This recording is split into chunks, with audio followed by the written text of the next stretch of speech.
What's up everybody? So I've got another Lightroom preset to walk through with you today, and this is more of like this dark, moody kind of green style.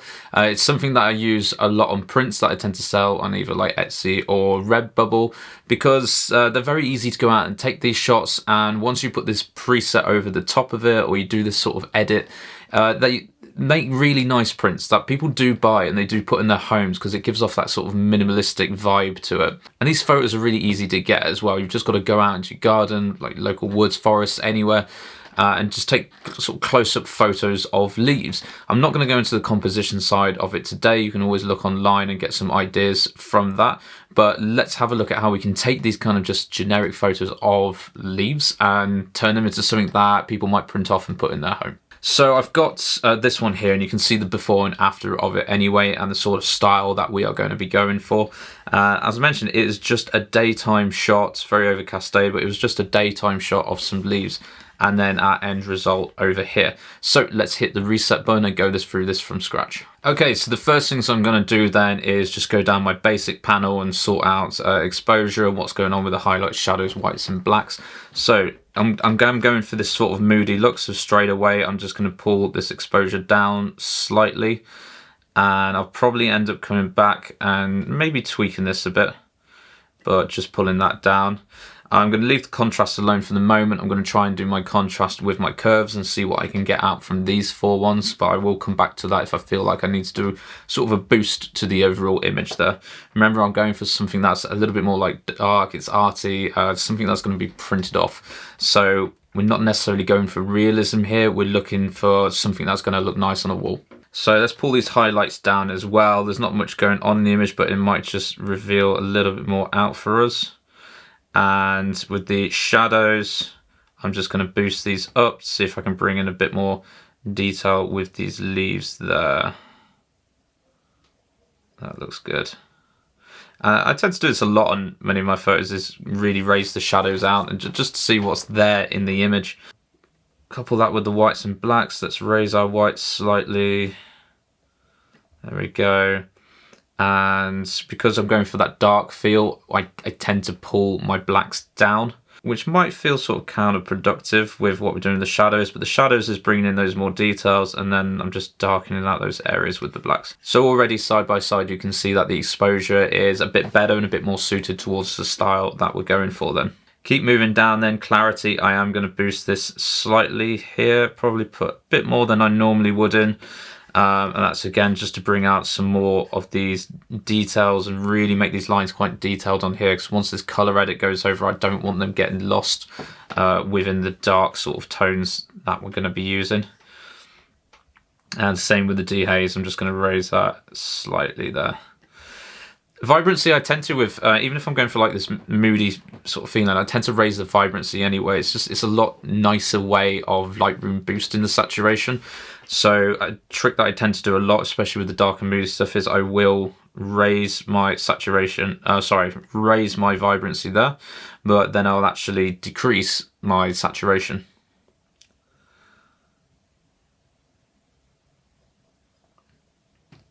Because I'm not after anything overly colourful here. I don't want the colours to pop out too much, but I just really like what the Vibrance tool in Lightroom actually does to the colours. Kind of gives us a little bit more like richness sense to them without really overdoing it with the saturation, but finding a balance between them can be quite good. So there we go. That will be after our basic edit, already heading in the right direction here.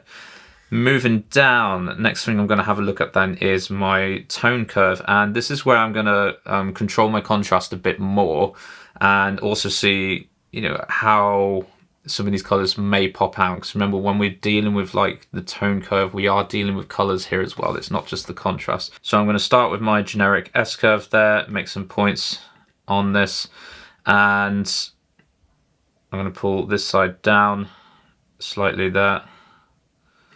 And I'm going to pull this one up just to bring in that contrast that I want. Now, a thing that I do a lot with the Moody vibe, you want that faded look. It works really well with the final image. And that is, I'm just going to lift this down here. And you can see what's happening in the histogram there as I lift this. I'm sort of pushing all the information that is to the left here. It's just moving everything up. And you can see I get this faded kind of vibe in these like darker areas, but I don't want to go too far with it. So I'm just going to raise them up, and I'll probably just add another point in here so I can control that a little bit more. And same with up top. So I'm going to pull that down, and I'm just going to add another point in there too. And the only reason I'm doing this is it just gives me a little bit more control over what's going on. So I can dip those. Now I might end up coming back to this and tweaking this as we go along, so I'm going to leave that as it is for the minute. I've started bringing in the almost like the final feel that I would like to the image. That's what I treat the tone curve as. Big difference there, but I may come back to that and I may just tweak these levels as we go through. Moving over, I'm just going to do a little bit of an edit on the other parts of the curve here as well. I'm just going to add some more highlights in. Generally, I know some photographers they just go with one or the other on this, but personally I like to do a balance of the two. Sometimes I find in this one I do what I was a bit too scared of or I didn't want to do in the other tone curve there. But I mean, you can be really reckless with this tool, and it entirely depends on what you are going for as well. What is the vibe? This is just, you don't have to do the S ones. This is literally just it's a tool to get what you want out of it, and everyone's going to have a different opinion out of this, but you can be really reckless with the amount of points you can make on here. Okay, tone curve done there for the moment, but you see this has really introduced a lot more greens. Like those colors look really saturated now, and that is going in the wrong direction for what we want. So I'm happier with the contrast that's come in, but now I need to tackle the colors. So you'll notice that I've actually moved my calibration up to the top here, because I tend to do the calibration and the HSL sliders together. The calibration to me is more about unifying the colors. It's these kind of little global edits to the pixels, whereas the HLSL is more about making those local sort of adjustments, just really targeting colors that I want to here. So some photos I go with the calibration first, some photos I go with the HSL sliders first. I'm going to go with the HSL first on this one then, just because I want to tackle these greens and get the colors looking the way I want, and then I'm just going to tweak it slightly with the calibration. If you want to know more about the calibration tool, I will have a video coming out shortly, which is just purely going to go over how you would use that in photos, what it actually does as well, and its creative uses you could do with them.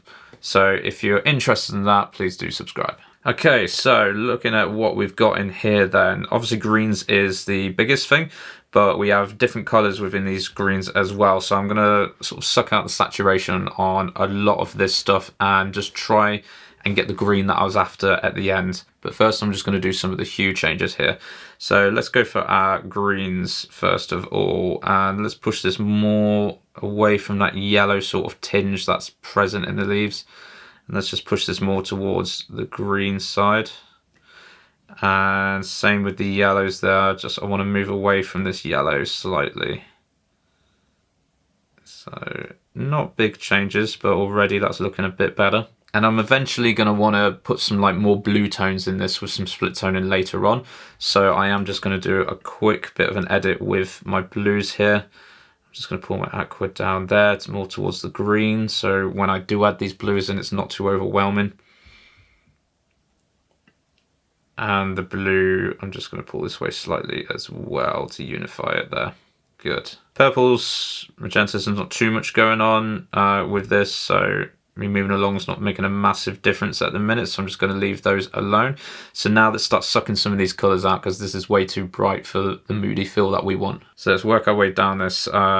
Let's look at the actual greens first of all then and pull them out. So let's bring that right down. Something that's got a bit more of that moody vibe, yeah, around that area. So that's already to me looking a lot nicer, but it is too bright. So we'll get onto the luminance in a second. Let's just suck out some more colours that's going on here then.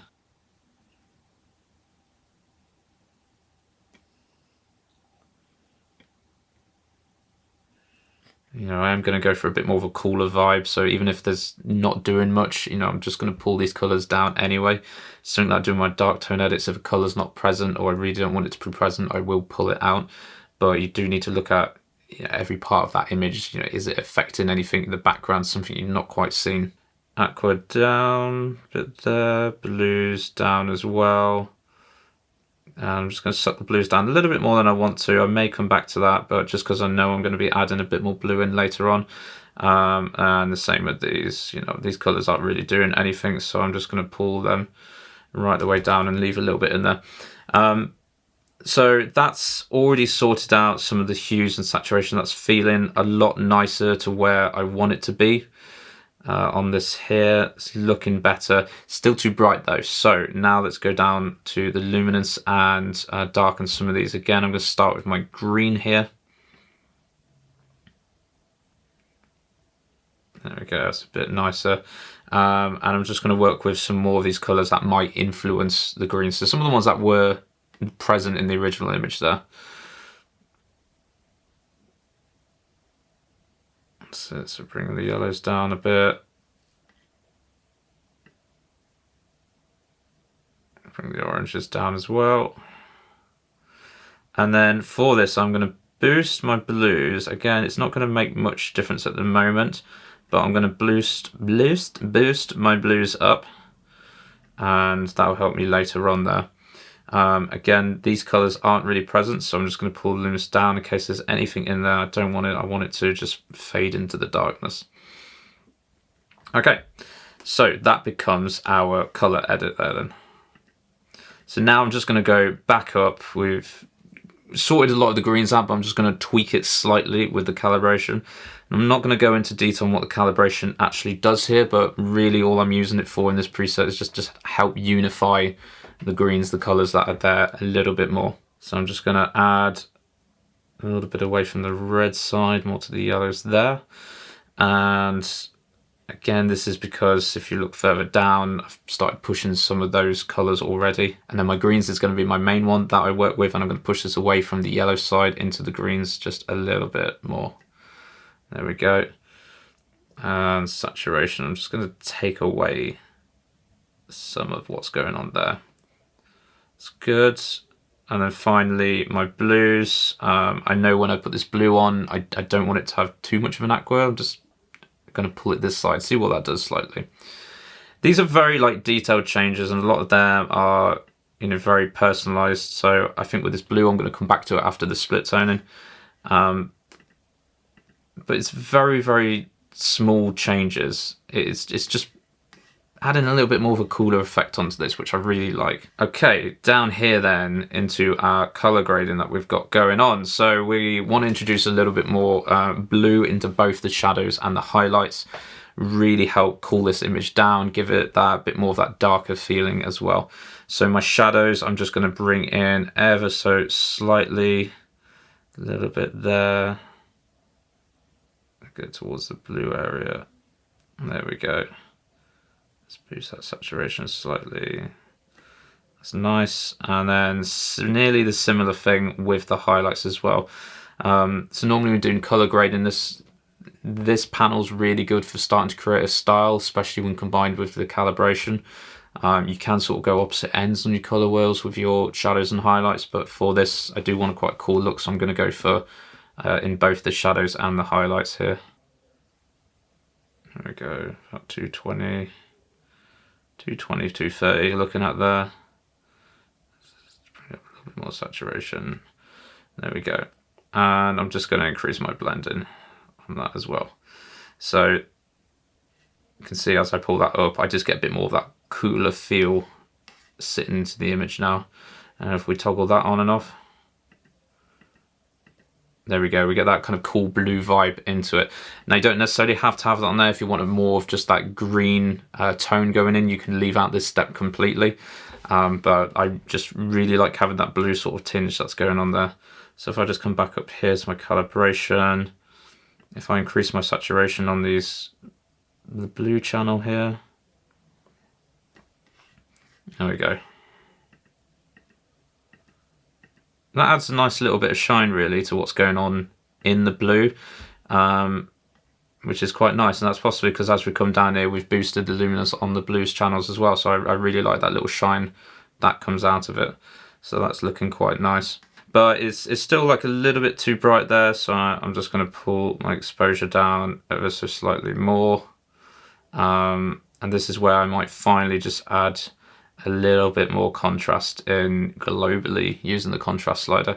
This is always the last thing I sort of do. I tweak everything, then I come back and work with these two. And then the final thing we want to put onto all of this is just draw our attention into the middle. I'm going to put a mask over the top of this. I'm going to tweak it slightly at an angle, invert it. And with this mask, what I'm going to do is just pull my exposure down, really sort of draw the eye into the middle. A bit more there. And I'm going to do the same with anything else that would sort of influence those darker areas, so blacks as well, and just tweak them down slightly more. And you can see that just really helps pull your eye into the center a little bit. I could come down here. I prefer to do that. I sort of prefer to do that rather than use this tool, but you know, I can also play around with this and introduce, you know, a bit more down here as well. I just might have to do a lot of edits to get it right, and to me, I just prefer using the masking tool a little bit more than playing around with this for ages. I just feather that slightly a bit more. But there's nothing saying you can't use these sort of in combination with each other. You know, if my mask is a bit aggressive, I can reduce the amount of this down so slightly there as well. Or I can look at my feathering on it a bit more. But basically, we've now created our sort of really dark print. It's got this dark, we've got the green tones in there. They might, to my eyes, still be a little bit more saturated than I would like them to be. So I may just come down to the individual channels or just globally deal with that, or maybe pull the vibrancy down slightly. And this is where you would always jump back. You never just settle for what you've got. You've got to work back and forward with it until you are happy there. But for me, that's looking good, and that's looking drastically different to the original photo over to the side here. I've captured the mood that I want for it. This is something I could see being printed out, maybe as part of a set of images. So go out there, try and take a few images of maybe the same plant, have 3 things that you can edit that would look good on a wall together, so really similar compositions. Sort out a preset, put it over the top, and then you've got something to package and sale with that. So I hope this helped, and please drop me a like or subscribe. I will have plenty more of these coming out soon, along with some business tutorials as well to help you sell these kind of prints.